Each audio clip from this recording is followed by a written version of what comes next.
Okay, time to outrage a few people. Peter Feaman was a respected trial lawyer for 30 years, now devotes his time and energies to warning the West of the dangers it faces, and they are many. His new book is The Next Nightmare, How Political Correctness Will Destroy America. He joins us from Miami, the lucky fellow. Welcome to you, sir. Thank you, Michael. Good to be on. Now, the premise of the book, it sounds a bit frightening. The next nightmare, is it really going to be all over for all of the West? If present trends continue, I'm afraid to say the answer is yes. Things are not trending well for those who want to champion free speech and a free society. Why? Well, the way radical Islam is getting their way all over the place as a result of political correctness. Our freedoms are being eroded, and people are getting killed as a result of it. I mean, here in the United States, for example, Michael, you know, the Fort Hood killings, that happened because of political correctness. Those could have been prevented, except that our military is so politically correct, they ignored all the warning signs of those murders, and now there's 16 families that are grieving and will be grieving for the rest of their lives because of it. Now, this is a fascinating connection and segue here, because political correctness is very much a liberal construct, yet the people who, of course, were the first to suffer under Islamic intolerance will be liberals. The case you're referring to, here was a man who gave every warning sign of being dangerous. He was promoted very quickly to major. He was an Islamic radical. He was in direct correspondence, the intelligence services knew of this, with dangerous radical Muslim preachers. He had threatened in the past, and then he started murdering people, murdered many people, and even after the event itself, your president and many others refused to say there was any connection between the act and radical Islam.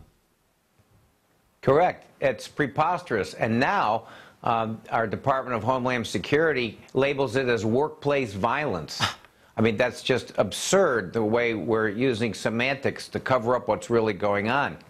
I noticed in your country, they had the recent sentencing to life in prison of the man who killed his daughter based on an honor killing. Yep.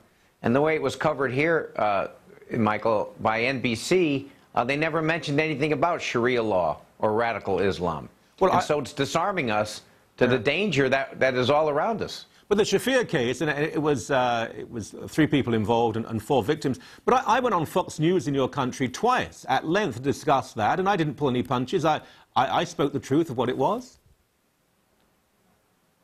And, well, I'm glad you did. But here in the United States, I think it's shifted a little bit, Michael, and that is that Canada is now becoming more aware of the threat that we're facing from Sharia-compliant Islamists or Islamic supremacists, and the United States seems to be going in the other direction. And we need to look to our neighbors to the north. I think one of your ministers just stated that radical Islam was the greatest threat to the peace and security of Canadians that there is. I wish our people would say that. Well, in fact, that was our Prime Minister who said that on a major TV interview. It was your Prime Minister? Yes, and there's something... Even better. Well, yes, there is something in what you say, actually. Look, it's not because Canadians are different from Americans, it's because we have a Prime Minister who is prepared to speak the truth, and you have a president at this point when you need someone, Democrat or Republican, who is prepared to say, we face problems. You have a man who seems to be terrified of in any way offending the Islamic world.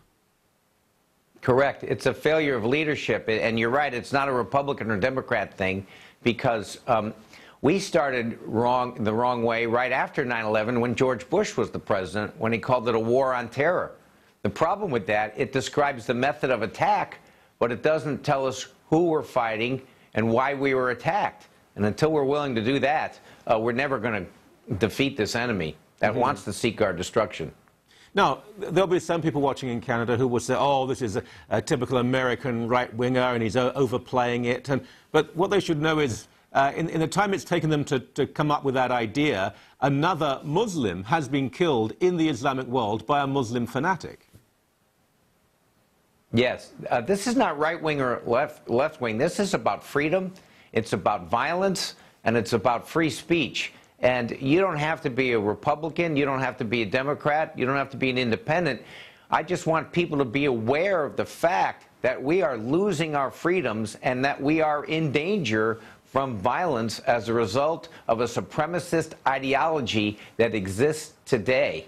Just like there was supremacist ideology with the Nazis in Germany, imperialist Japan, the communists had a supremacist ideology through the Soviet Union, and now this generation is being called to face this supremacist ideology, and right now we're not answering the call.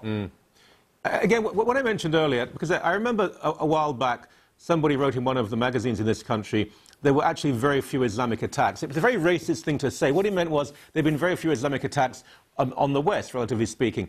In the last few days, in Pakistan, for example, and I know South Asia relatively well, in Pakistan, a group of Islamic terrorists stopped 4 buses. They went through each bus, and everyone who was Shia, but Shia and Sunni names differ a little, certainly in Pakistan.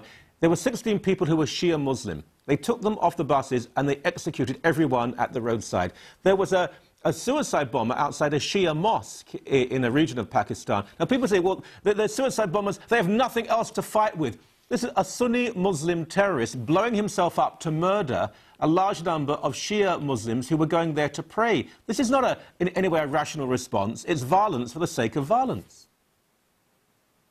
It is, and unfortunately, though, it's not confined to just the countries where the majority of the population are either Shia or Sunnis, and they therefore come in contact, sort of like the Protestants and the Catholics. It's all over the world. If you go to Nigeria, Egypt, Thailand, Indonesia, and the Far East, the Near East, Africa, and because of our good police work here in North America, including your good police work and ours, we haven't had any terrorist attacks, but I fear it's getting close because, you know, the FBI just removed any reference to Islam in all of their teaching materials. So I think it's going to get worse before it gets better. Unbelievable. They're tying hands behind our backs and saying, but you have to defend yourself. Appreciate the book and what you have to say. Thank you so very much indeed. You're welcome. It's great to be on. Keep up the good work.